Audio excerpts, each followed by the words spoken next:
To make it harder for the bear to turn you over, remain still until the bear leaves the area. Fighting back usually increases the intensity of such attacks. However, if the attack persists...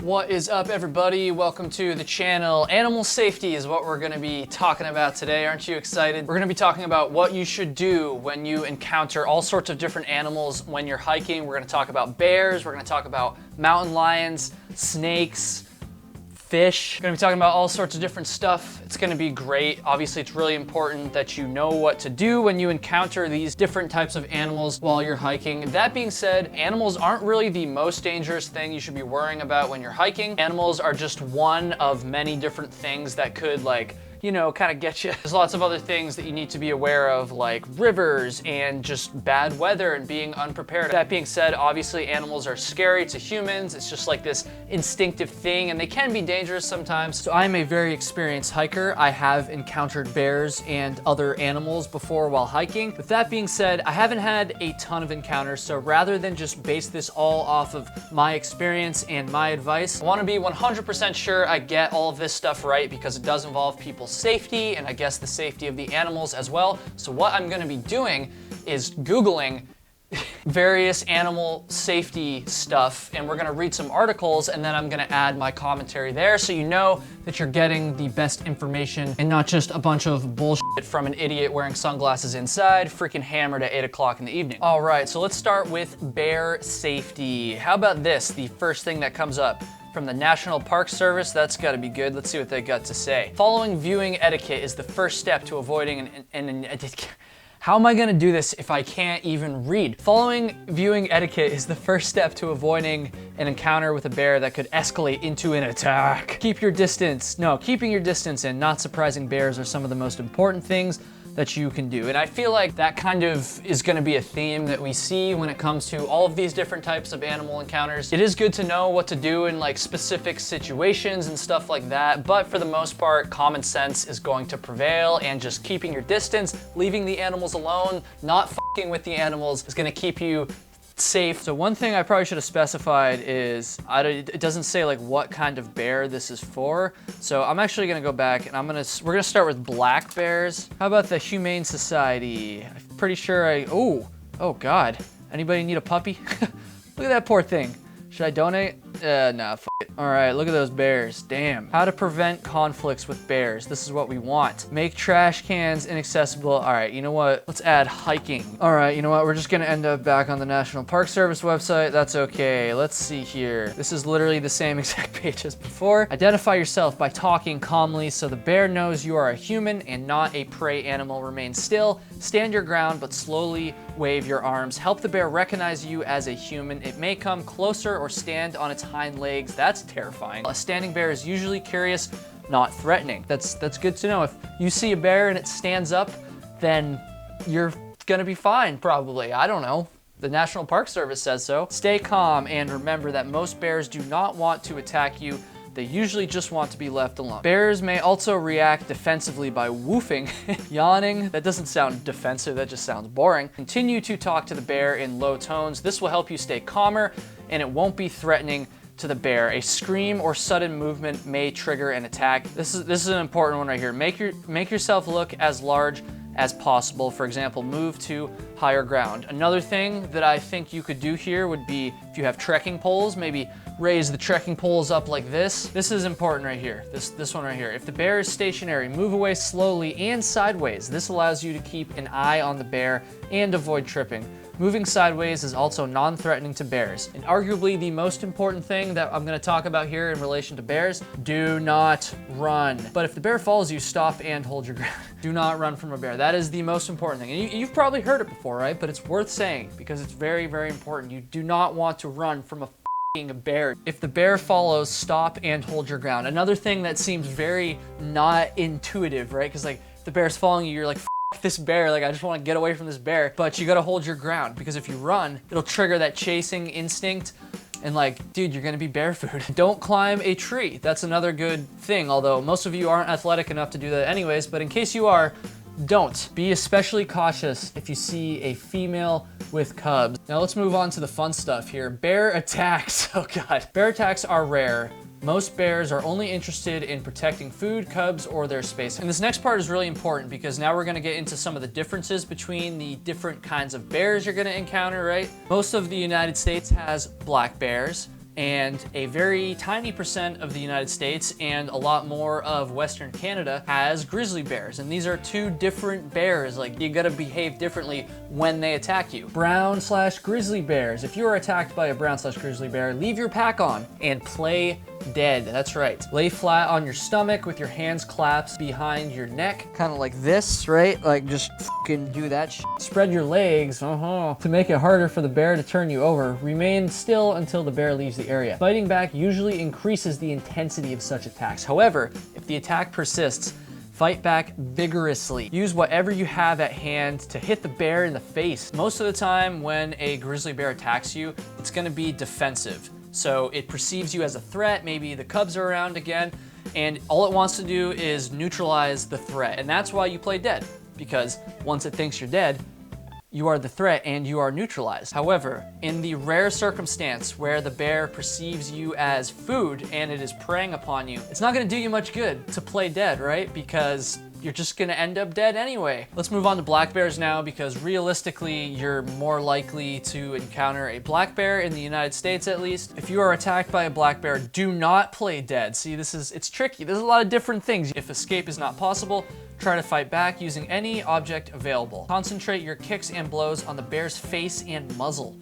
Ooh, this is important. If any bear attacks you in your tent or stalks you and then attacks, do not play dead, fight back. This kind of attack is very rare, but can be serious because it often means the bear is looking for food and sees you as prey. Going back to what I said earlier, don't want to be bear food. Doesn't sound fun. All right, next up is mountain lions. This is from the United States Department of Agriculture, the Forest Service. Even at a distance, a brief glimpse should be cause for alarm. Though the cougar is most likely to leave the area, you should group together and travel with great caution. Make your presence known, make noise, sing, talk loudly, or wear a bell. That's another thing with bears too that I probably should have mentioned. Most of the time, if you are making noise while you're hiking, you're trekking poles, clicking them together, singing, most of the time, if that's the case, the bear isn't even gonna with you because they're gonna hear you before you even see it and they're just gonna skedaddle. And I guess the same is true with mountain lions. Watch for signs of mountain lion use along the trail: scat, claw marks, scratch piles, usually made of grass, dirt, pine needles, and leaves. Stay away from kittens, their mother is nearby. If there are repeated sightings, be prepared to aggressively defend yourself and others. Be alert and on guard for the remainder of your hike. That's some sketchy shit. I mean, I'm sure we've all seen the videos of like mountain lions stalking hikers. And again, it's very rare. There was that one recently, I think in Utah, where the guy was just like backing up for 5 minutes or whatever as the mountain lion like slowly stalked him, dude. That's some sketchy shit. You gotta be prepared. If you spot a mountain lion and the animal is unaware of you, alter your route so that you will move away from its area. Never approach a mountain lion, especially one that is feeding or with kittens. Most mountain lions will try to avoid confrontation. Do not run, remain calm, hold your ground, or back away slowly. Once again, just like with bears, do not run from the mountain lion. Don't do it. Continue facing the mountain lion and maintain eye contact. That is interesting. That's interesting. You don't want to turn your back on the mountain lion, I guess, because if it's like stalking you and it sees that you can't see it anymore, it's gonna like go for it. So I guess that's the same thing with that video of that guy that came out recently. He was just like backing up, but like always facing the mountain lion. Never bend over or crouch down. Avoid looking like a four-legged prey animal.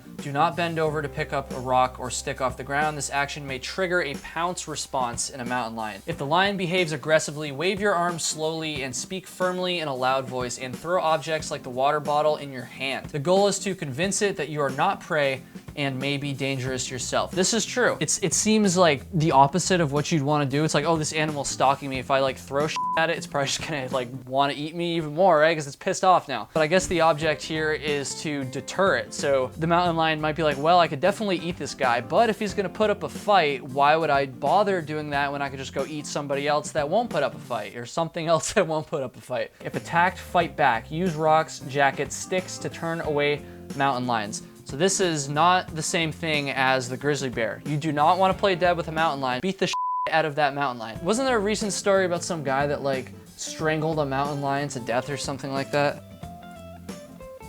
Oh yeah, there it is. Good old Travis. Oh, look at that. You got real f***ed fucked up. Actually, not really in the grand scheme of things. Like, Travis was attacked by a juvenile mountain lion while trail running outside his home in Fort Collins, Colorado. He eventually managed to strangle the lion to death. Wow. All right, there you go. Fight back. That is the point. Let's move on to snakes.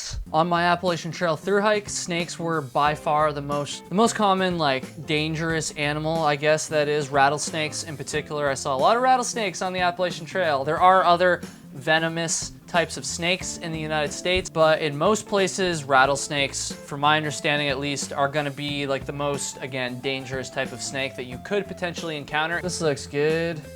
Snakes on a trail, I get it. They're making fun of snakes on a plane. This is important, let's start here. How do I know if it's a rattlesnake? A rattlesnake has a distinctive triangular shaped head with a tapered neck and thick body, large scales, and a rattle at the tail. I feel like they could have just skipped all that and said the f***ing rattle. What should I do if I see a rattlesnake on the trail? First, back away. Rattlesnakes aren't aggressive to humans unless threatened or frightened. They are very scary looking, and if you hear one rattle, which we might talk about in a second, it's very, very bone chilling. But the thing is, they don't want to attack you. They're not aggressive. You pretty much have to like step on a snake or like be actively f***ing with a snake in order for it to bite you. Don't wave things at them because that may agitate them. Don't try to push them off the trail with a stick. That's often how people do get bitten. So what are you supposed to do instead? It's simple. Just go around it. Just give it like 10, 15 feet of space at least and just go around it. You might have to bushwhack a little bit, and if you do that, be careful that there's not more snakes around, so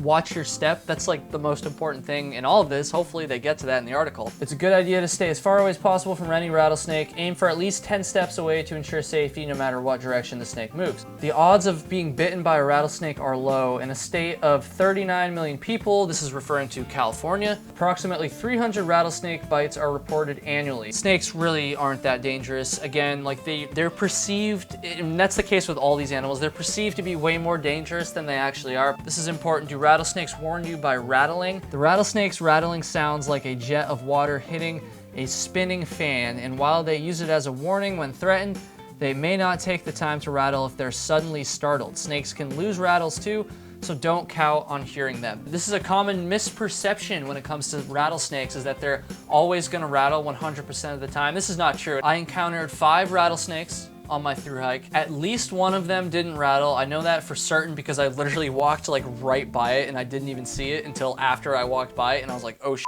At least 3 times they did rattle at me. The first time is because I almost stepped on it, which is, whew, that's a scary. I might have to make another video about that story. I've talked about it on my podcast, Trail Tales. So smash the like button and the subscribe button if you want me to make a video telling my really, really sketchy rattlesnake encounter. What should I do if one bites me? Act quickly to get help, but stay calm. Get medical attention as soon as possible.